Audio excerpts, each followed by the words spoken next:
Show yourself. Finding out who you really are, or were. We did a live yesterday with Heather, and Spirit led me to explain a little further for Heather who she is. So we see the letter T twice, and then we see the name Taran. Now it can also be pronounced Taranis. The first piece we created reflects that Heather's soul has been cut, and she is opening a treasure box to reveal who she is, who she truly is. And I believe that that's why she's here in this lifetime. According to this reading, her soul was taken by what looks like a jinn and sent to, I don't know if it's a volcano, but something about being sent to a lower realm. When we're thinking about lower realms, it is the body of a god.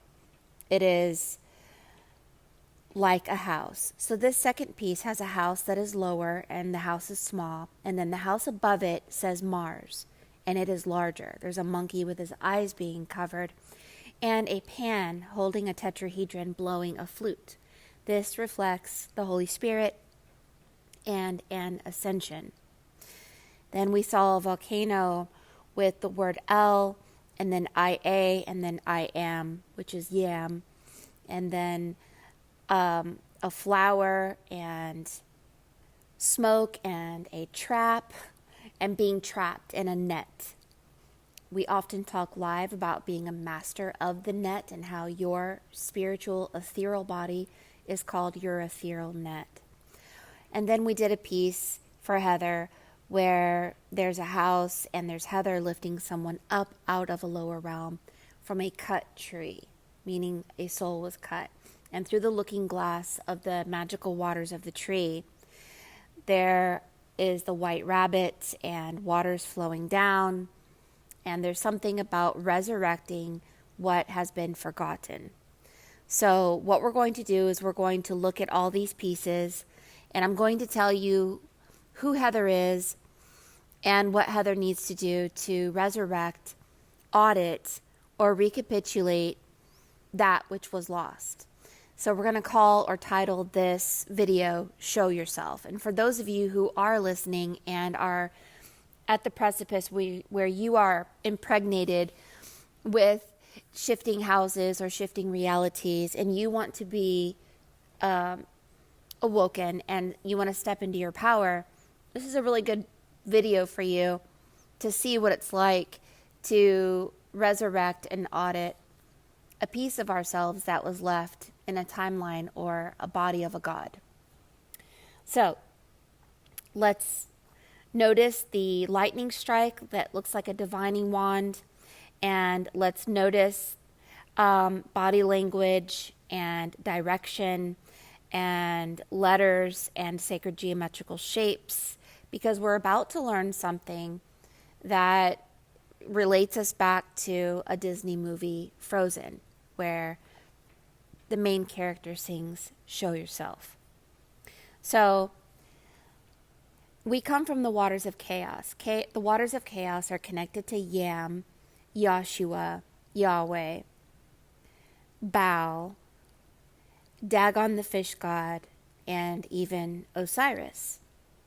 And we've come out of that body, and we are now going into a higher realm. So we're kind of in a school. We're awakening. We're studying. Things are being revealed. The veil is being lifted, and we are being asked to resurrect and call forward a piece of ourselves that we have forgotten, opening windows and doors of the past to reconcile with our original self, really basically stepping back into our power. And that's what this piece is revealing. Let me take you on a journey of how I was studying your symbolisms. I noticed the letters AI on the volcano in your piece, and this connected me to Sinai.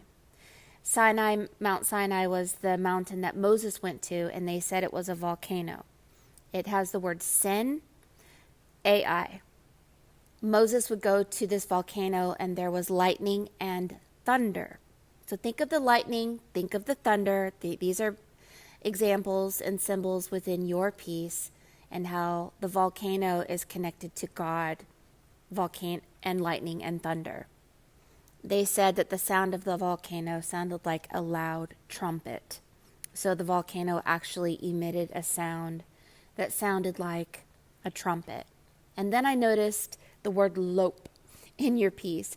And lope or lope means wolf.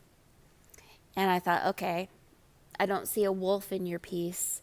I wonder what lope means. It took me on a journey of studying volcanoes on other planets like Mars and Jupiter. But stick around, there's something more significant to this word lope. Lo means, or is a volcano on Jupiter. The actual name of it is Lo. And so I don't know how this is connected to you, but it's going to get interesting here in a second. So Lo is a moon of the planet Jupiter. It's the most volcanically active body in the solar system.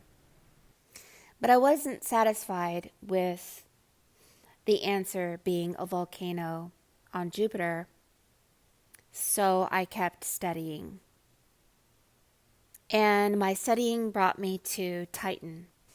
You have the letter T a couple of times in your piece, and so Titan is this glowing emeralds, multicolored planet that has volcanoes, according to them, that are made of ice. They're called ice volcanoes. Okay.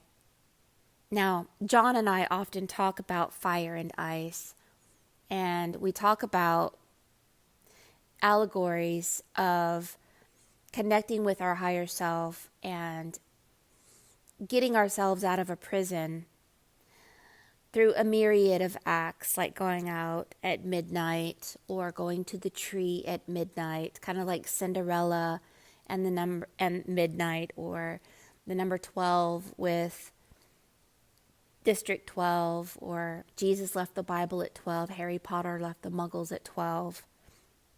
Sirius Black was in prison for 12 years, and how this number 12 seems to be associated with a prison. And I noticed that someone named Lope or Lopez wrote an article about Titan and the ice volcanoes on Titan. And I thought, that's interesting. And they also said that Titan is inhabitable by humans. And the ice volcano reminded me of something that I remember watching from a Disney movie. And so this Lope or Lopez person that did this article is also a person with the name Lope or Lopez, Kristen and Robert Lopez, who wrote Frozen. And Frozen, too, has symbolisms in your art that are connected to the song Show Yourself. So watch this video about Show Yourself and watch the words and watch the symbolisms. They're going to be very significant to you. According to your art, you are connected to the god Tyran or Tyrannus. Their name is Tyran. It's like a bearded god, but I believe that they are androgynous, both male and female, like Jesus' mother, and what many believe that Jesus and Mithra were also androgynous. They are the original Adam and Eve that were never cut, Eve from Adam. They had two souls, and then their souls were cut like a bull being cut in half. Tyrannus is closely connected to both Jupiter and Mars, which you have in your piece as many symbols. They are known as the supreme god, often connected with Celtic or Druid mythology. It is the god of thunder, so it's connected to Thor. And so you have thunder and lightning in your first piece, and the lightning is connected to thunder. So this is why in your last piece, or the piece where you are resurrecting someone out of the tree trunk, your mouth is open. This is thunder.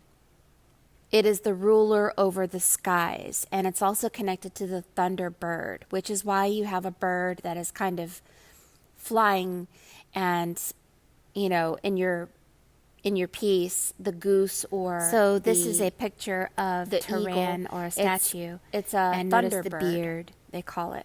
And notice this thunderbird is called the Tyrannus. Notice holding the lightning like a divining wand or rod that was in your first piece that someone depicted as Turan also. So here you are with the letter T on your crown like Turan, but also from the planet Titan. And what you're doing is you're resurrecting who you really are. And there's Jupiter up there, and there's a house being opened up. And this is a reflection of you revealing, or spirit revealing to you who you are. According to the symbologies in your piece, you have a piece of your soul in the waters of chaos. This is the triangle going down. This is Yam, the I am, and AI with Mount Sinai, and Yahshua and Yahweh. But the majority of your soul or your power is in the sky. This is above the waters of chaos. You have come here to bring the age of Aquarius. You've gone down or up the rabbit hole through the rabbit, activating your DNA from the bull in your piece, going up. And so that person that you're resurrecting out of the tree is you. And so this is about show yourself. We live in a mirror reality, so this is the mirror. Notice the bull at the center, the rabbits, and then an angel with wings, and then a house with light opening up to your kingdom and to who you truly are. You have a visible self and an invisible self. And practicing communicating with your invisible self, or knowing how to use your mind, or use your body, or use day or night, which is also in your piece, is profound and important to auditing your soul, recapitulating your soul. And I need to write a book. John and I both need to write a book about this, because we are all very lost on how to do this. We are often very distracted by the physical reality, and we don't know how to handle all of these truths, or even how to go about reconnecting with our power and our original self. But you do have some answers here that most people in the whole entire world don't. I would say of all the readings I've done, maybe 200 of them were revealing to a person who they really are. So I don't know how many people have those answers, and so you should feel quite lucky in a way that you have those answers. So look at the symbols in your piece like Sherlock Holmes. Study. See if it vibes with you. Use your imagination and connect with elements like ice, and look at pictures of Titan, and just allow yourself to slowly step into an awakening that will hopefully lead you to being like the character on Frozen, where you metaphorically, mentally audit and recapitulate a piece of your soul stuck in the planet Titan in an ice volcano, and go ahead and call her forward. Isn't that funny how the person that you're calling forward looks like ice? Yeah, she does. And even her hat looks like a mountain of ice. And when we did a meditation before your reading, I saw your other half on the other side of a track. And you're reconnecting. So I love this. I need to do this myself. Please continue to research, and if you find any answers that are significant, please let us know, because we're all trying to understand these pieces like a map. Thank you for this reading, and I hope to hear from you soon.